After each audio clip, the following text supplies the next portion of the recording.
ഈ വീഡിയോയിൽ വളരെ നിർണായകമായിട്ടുള്ള കുറച്ച് കീ പോയിന്റ്സ് ആണ്. ഈ കീ പോയിന്റ്സ് എന്ന് ഞാൻ പറയുന്നത് വേറെ ഒന്നുമില്ല. ഓരോ വിഷയത്തിലും നമുക്ക് ബ്രീഫായിട്ട് ഓരോ വീഡിയോകൾ ചെയ്യേണ്ടി വരുന്ന വിഷയങ്ങളാണ് ഞാൻ വളരെ ഷോർട്ടായിട്ട് ഇവിടെ പറയുന്നത്. അതുകൊണ്ടാണ് ഞാൻ കീ പോയിന്റ്സ് എന്ന് പറയുന്നത്. അപ്പം ഇതിനകത്ത് ആദ്യമേ തന്നെ സിറിയയ്ക്കുള്ളിൽ ഈ ഹസാക്ക എന്ന് പറഞ്ഞ ആ ഒരു ലൊക്കേഷനിൽ ഉണ്ടായിരുന്ന US-ൻ്റെ ബേസ് ഒഴിഞ്ഞു പോയതിനു ശേഷം ആ US-ൻ്റെ ബേസിലേക്ക് ഇപ്പം സിറിയൻ ആർമി അഥവാ ഇപ്പോഴത്തെ നിലവിലെ HTS അഥവാ ഐസിസിൻ്റെ ആ ഒരു നേതൃത്വത്തിലുള്ള അഹമ്മദ് അൽ ഷറയുടെ ആർമി ഹസാക്കയിലുള്ള US ബേസ് പിടിച്ചെടുത്തിരിക്കുകയാണ്. മീൻസ് അവരുടെ അണ്ടറിൽ വന്നിരിക്കുകയാണ് ഇപ്പം. അതായത് അമേരിക്ക ഒഴിഞ്ഞു പോയി, അതിനുശേഷം ഇത് ഇവരുടെ കൺട്രോളിൽ കൊണ്ടുവന്നിട്ടുണ്ട്. ഇപ്പോൾ ഈ ഹസാക്ക എന്ന് പറയുന്നത് ഇത്രയും നാളും SDF-ൻ്റെ കീഴിൽ ഉണ്ടായിരുന്ന സ്ഥലമാണ്. ആ SDF-ൻ്റെ കീഴിൽ ഉണ്ടായിരുന്ന സ്ഥലമാണ് ഇപ്പം സിറിയൻ ആർമിയുടെ കീഴിൽ വന്നിരിക്കുന്നത്. അമേരിക്ക അവിടെ നിന്ന് ഒഴിഞ്ഞു പോയിട്ടുണ്ട്. അമേരിക്ക ഇപ്പോൾ മൊത്തത്തിൽ സിറിയയിൽ നിന്ന് ഒഴിഞ്ഞങ്ങ് പോയിരിക്കുകയാണ്. അതാണ് മനസ്സിലാക്കേണ്ടത്. സിറിയയിൽ ഹസക്കയിൽ ഷദാദി ബേസ് എന്നാണ് ഈ ബേസിനെ വിളിക്കുന്നത്. ഷദാദി ബേസ് ഇത് അമേരിക്കയുടെ വളരെ നിർണായകമായിട്ടൊരു ബേസ് ആയിരുന്നു. അവിടെയാണ് ഏറ്റവും കൂടുതൽ അമേരിക്കയുടെ C-17 കാർഗോയൊക്കെ ഡയറക്റ്റായിട്ട് വന്ന് ലാൻഡ് ചെയ്തുകൊണ്ടിരുന്നത്. ആ ബേസാണ് ഇപ്പം അമേരിക്ക ഒഴിഞ്ഞു കൊടുത്തിട്ട് പോയിരിക്കുന്നത്. വളരെ നിർണായകമായിട്ടുള്ളൊരു ബേസാണ് അമേരിക്ക ഒഴിഞ്ഞു കൊടുത്തിരിക്കുന്നത്. ട്രംപ് കോസ്റ്റ് കട്ടിങ്ങിൻ്റെ ഭാഗമായിട്ട് പല വിഷയങ്ങളും ചെയ്യുന്നുണ്ടാവാം, പക്ഷേ ഇത് മണ്ടത്തരമായിട്ടാണ് എനിക്ക് തോന്നുന്നത്. ശരിക്കും വലിയൊരു മണ്ടത്തരമാണ്.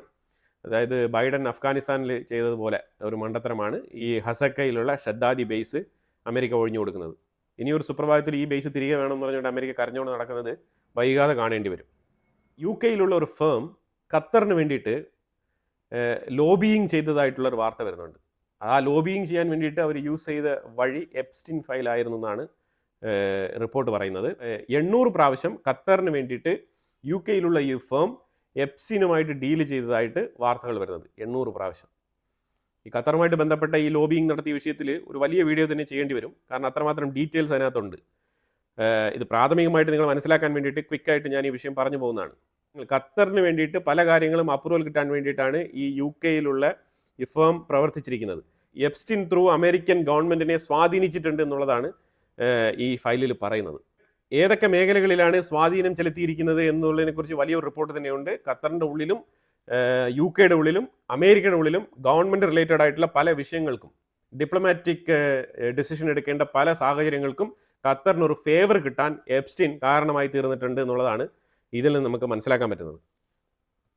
ഖത്തർ ഗ്യാസ് വിറ്റ് പണമുണ്ടാക്കി, അതൊക്കെ ശരിയാണ്. പക്ഷേ പണമുള്ള ഒരുപാട് രാജ്യങ്ങളുണ്ട്. എന്നാൽ എല്ലാവർക്കും ഈ ഒരു ഗ്ലോബൽ വാല്യൂ ഉണ്ടോ? എല്ലാവരും ഇങ്ങനെ ഖത്തറിനെ പോലെ ഇത്രയും ചെറിയൊരു രാജ്യം പല തീവ്രവാദികളുടെയും മീഡിയേഷന് വേണ്ടിയിട്ട് തിരഞ്ഞെടുക്കുന്ന ഒരു സ്ഥലം ഇത്രമാത്രം നോട്ടീസ് ചെയ്യപ്പെട്ട ഒരു സ്ഥലമായിട്ട് മാറിയത് എങ്ങനെയാണെന്നുള്ളതിൻ്റെ ചരിത്രം ഇതിൻ്റെ ഉള്ളിലുണ്ട്. Pentagon preparing for sustained war with Iran എന്നുള്ള സ്റ്റേറ്റ്മെൻറ്റ് വന്നിട്ടുണ്ട്. പെൻറ്റഗൺ തന്നെയാണ് പുറത്തുവിട്ടിരിക്കുന്നത്.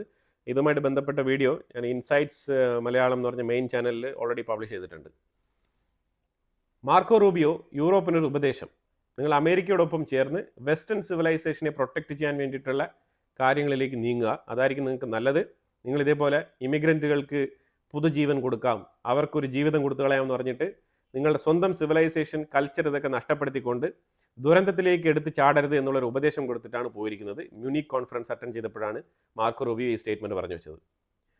അമേരിക്കയും സിറിയയും കൂടി ചേർന്നിട്ട് ആയിരക്കണക്കിൽ ISIS ഭീകരന്മാരെ സിറിയയിൽ നിന്നും ഇറാഖിലേക്ക് കൊണ്ട് സേഫായിട്ട് ജയിലിൽ തടങ്കലിൽ പാർപ്പിച്ചതായിട്ടാണ് അവർ ഇപ്പോൾ വാർത്ത പുറത്തുവിട്ടിരിക്കുന്നത്. തടങ്കലിൽ പാർപ്പിച്ചോ ഇല്ലെങ്കിൽ ഇവരെ ഫ്രീ ആയിട്ട് തുറന്നു വിട്ടോ എന്നുള്ളത് വലിയൊരു ചോദ്യമാണ്. കാരണം ഇവരെ ഫ്രീ ആയിട്ട് ഈ സിറിയയ്ക്കുള്ളിൽ തുറന്നു വിടുന്ന രംഗമാണ് നമ്മൾ പലപ്പോഴായിട്ട് സിറിയയ്ക്കുള്ളിൽ വീഡിയോയിൽ കണ്ടിരുന്നത്. SDF-ന് നേരെ SDF-ൻ്റെ സ്ഥലങ്ങൾ HTS കയറി പിടിച്ച് മുന്നോട്ട് പോയിക്കൊണ്ടിരുന്ന സമയത്തൊന്നും അമേരിക്ക കമാൻഡർ അക്ഷരം മിണ്ടിയില്ല. അമേരിക്ക രംഗത്ത് തന്നെ ഇല്ലായിരുന്നു. ആ സാഹചര്യത്തിൽ റക്ക ഉൾപ്പെടെയുള്ള പല സ്ഥലങ്ങളിലുമുള്ള ISIS-ൻ്റെ ജയിലുകൾ ഒരു മുന്നറിയിപ്പുമില്ലാതെ തുറന്നു വിട്ടത് ഈ HTS-ൻ്റെ ഈ ISIS ഭീകരന്മാരാണ്. ISIS-ൻ്റെ കൂട്ടാളികളാണ് ഈ HTS-ലുള്ളത്. അവർ തന്നെയാണ് ഇതെല്ലാം തുറന്നു വിട്ടത്. ഇനി ഇപ്പം ഇതൊക്കെ കാണിക്കുന്ന ഒരു നാടകം മാത്രമാണ്, അത്രയേ ഉള്ളൂ.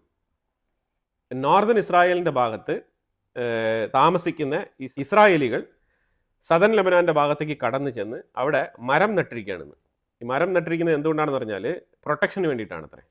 പ്രൊട്ടക്ഷന് വേണ്ടിയിട്ടാണ് അവിടെ മരം നട്ടിരിക്കുന്നത്. അപ്പോൾ അതിന് വേണ്ടിയിട്ട് അവർ ലെബനാൻ ബോർഡറിലേക്ക് കടന്നു കയറി ചെന്ന്, അതായത് ബോർഡർ കടന്ന് അപ്പുറത്ത് ചെന്നെന്ന് പറഞ്ഞാൽ നിയമലംഘനമാണ്. അപ്പോൾ അങ്ങനെ ഒരു പ്രവൃത്തി ചെയ്തുകൊണ്ട് പോയി ഈ മരം നട്ടിരിക്കുന്നത്. അതിനവർ പറഞ്ഞിരിക്കുന്ന കാരണം സേഫ്റ്റിയുടെ ഭാഗമായിട്ടാണ് ഞങ്ങൾ മരം നട്ടിരിക്കുന്നത് എന്നാണ് പറഞ്ഞിരിക്കുന്നത്. പക്ഷെ ഒരു കാര്യം മനസ്സിലാക്കേണ്ടതുണ്ട്. ഈ സദൻ ലെബനാൻ എന്ന് പറയുന്നത് നോർത്തേൺ ഇസ്രായേലിൻ്റെ തൊട്ടടുത്ത് കിടക്കുന്ന ലെബനൻ്റെ ഭാഗമാണ്. അവിടെയാണ് ഇപ്പം ഈ ഇസ്രായേലികൾ പോയിട്ട് മരം നട്ടിരിക്കുന്നത്. ലെബനൻ ഗവൺമെൻറ് ഇതിനെതിരെ സ്റ്റേറ്റ്മെൻറ്റ് പുറത്തുവിട്ടിട്ടുണ്ട്. അതായത് നിങ്ങൾക്ക് മരം നടണം എന്നുണ്ടെങ്കിൽ അതിന് പ്രോപ്പറായിട്ടുള്ള മാനറിൽ കാര്യങ്ങൾ ചെയ്യാമായിരുന്നു, അല്ലെങ്കിൽ അഥവാ നിങ്ങൾ പറഞ്ഞാൽ ഞങ്ങൾ ചെയ്യുമായിരുന്നു എന്നൊക്കെയുള്ള സ്റ്റേറ്റ്മെൻറ്റുകളൊക്കെ ലെബനൻ്റെ സൈഡിൽ നിന്നുണ്ട്. പക്ഷേ ഇസ്രായേൽ അങ്ങനെ ചെയ്യുന്നൊരു സാഹചര്യത്തിലല്ല ഉള്ളത്. ഇസ്രായേൽ അവരുടെ സെക്യൂരിറ്റി ഉറപ്പുവരുത്തിക്കൊണ്ടാണ് ഇവരെ അപ്പുറത്തേക്ക് കടത്തിവിട്ടതും അവിടെ മരം നടിയിപ്പിച്ചതും. ഇത് സിംബോളിക്കായിട്ട് ഇത് ലെബനാന് കൊടുക്കുന്ന ഒരു താക്കീതും കൂടിയാവാം. അതായത് വേണമെങ്കിൽ ഞങ്ങൾക്ക് ഈ സ്ഥലം കയറി പിടിക്കാം, ഞങ്ങൾക്ക് വേണമെങ്കിൽ ഇവിടെ വീട് വെച്ച് താമസിക്കാമെന്ന് ഇസ്രായേൽ പറയാതെ പറയുന്നതായിട്ടാണ് നമുക്ക് തോന്നുന്നത്. അതുപോലെ ഇസ്രായേൽ ഒരു ഇറ്റാലിയൻ മാധ്യമപ്രവർത്തകന് ഇസ്രായേലിൻ്റെ ഉള്ളിലേക്ക് വരണ്ട എന്ന് പറഞ്ഞിട്ട് അവൻ്റെ എൻട്രി പെർമിറ്റ് ക്യാൻസൽ ചെയ്തിട്ടുണ്ട്. അതിന് കാരണമായിട്ട് പറയുന്നത് ഇയാൾ ഇസ്രായേലിനെ കുറിച്ച് നെഗറ്റീവായിട്ട് റിപ്പോർട്ട് ചെയ്തിട്ടുണ്ടായിരുന്നു, അതുകൊണ്ടാണ് ഈ ഇസ്രായേലി മാധ്യമപ്രവർത്തകനെ ഞങ്ങൾ ഇസ്രായേലിൻ്റെ ഉള്ളിലേക്ക് കടത്തി വിടാത്തത് എന്നാണ് അവർ എക്സ്പ്ലനേഷൻ കൊടുത്തിരിക്കുന്നത്. യമനിൽ നിന്നും സൗദി അറേബ്യ UAE പുറത്താക്കിയതിന് ശേഷം, അതുപോലെ തന്നെ ആഫ്രിക്കൻ റീജിയനിൽ നിന്നും UAE പല രാജ്യങ്ങളിൽ നിന്നും സ്വാധീനം ചെലുത്തി പുറത്താക്കിയതിന് ശേഷം സൗദി അറേബ്യ മേജറായിട്ട് അവരുടെ ഇൻവെസ്റ്റ്മെൻറ്റ് മേഖല വഴിതിരിച്ച് വിട്ടുകൊണ്ട് സുഡാൻ്റെ ഉള്ളിലും അതുപോലെ തന്നെ ആഫ്രിക്കയിലുള്ള പല രാജ്യങ്ങളുടെ ഉള്ളിൽ നിന്നും അതുപോലെ യമനിൽ നിന്നും മൈനിങ്, റെയർ എർത്ത് എലമെൻസുമായിട്ട് ബന്ധപ്പെട്ട മൈനിങ് നടത്താൻ വേണ്ടിയിട്ട് ശക്തമായ രീതിയിൽ മുന്നോട്ട് പോകുന്നതായിട്ടാണ് മനസ്സിലാക്കാൻ പറ്റുന്നത്. ഇപ്പോൾ ഇവിടെ UAEക്കും സൗദി അറേബ്യയ്ക്കും തമ്മിൽ എന്താണ് വ്യത്യാസം? സെയിം എയിം തന്നെയാണ്, സെയിം മോട്ടോ. അതായത് UAE ഇതൊക്കെ എടുത്ത് റിച്ച് ആയി കഴിഞ്ഞാൽ അത് സൗദി അറേബ്യയ്ക്ക് സഹിച്ചുകൊണ്ടിരിക്കാൻ പറ്റില്ല എന്നുള്ളതാണ് ഈ മെസ്സേജ്. അല്ലാതെ യമൻ്റെ ജനങ്ങൾക്ക് ഒരു നല്ല ഭാവിക്ക് വേണ്ടിയിട്ടോ അല്ലെങ്കിൽ യമന് വേണ്ടിയിട്ട്, യമൻ സർക്കാരിന് വേണ്ടിയിട്ട് ഭയങ്കരമായിട്ട് അവിടെ നന്മമരം പൂത്തുലഞ്ഞാണ് സൗദി അറേബ്യ യമനിലേക്ക് പോയത്. അവിടുത്തെ നിലവിലത്തെ യമനി ഗവൺമെൻറ്റിനെതിരെയാണ് UAE പ്രവർത്തിക്കുന്നത് എന്നുള്ള ബെഡായൊക്കെ അടിച്ചുകൊണ്ടാണ് സൗദി അറേബ്യ അങ്ങോട്ട് ഇറങ്ങിച്ചെന്നത്.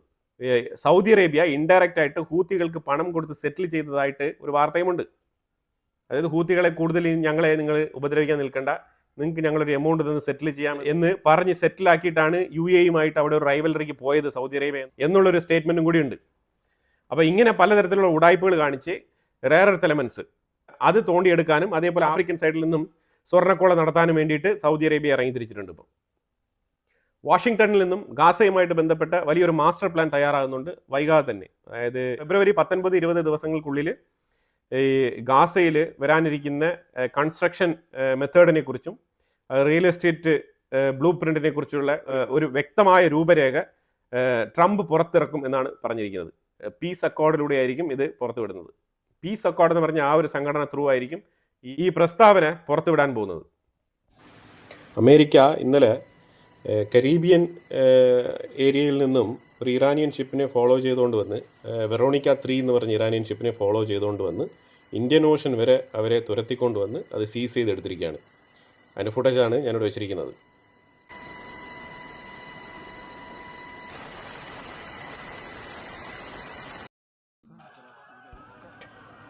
അതുപോലെ ഇന്നലെ മറ്റൊരു വിഷയം കൂടെ സംഭവിച്ചത് പാകിസ്ഥാൻ്റെ ഉള്ളിൽ ഇസ്ലാമാബാദിൽ ഈ BLA ബലൂചിസ്ഥാൻ ലിബറേഷൻ ഫോഴ്സിനും പാകിസ്ഥാൻ ആർമിക്കും ഇടയിൽ നടന്ന ആ ഒരു ക്ലാഷാണ് ഇവിടെ നിങ്ങൾ കാണുന്നത്.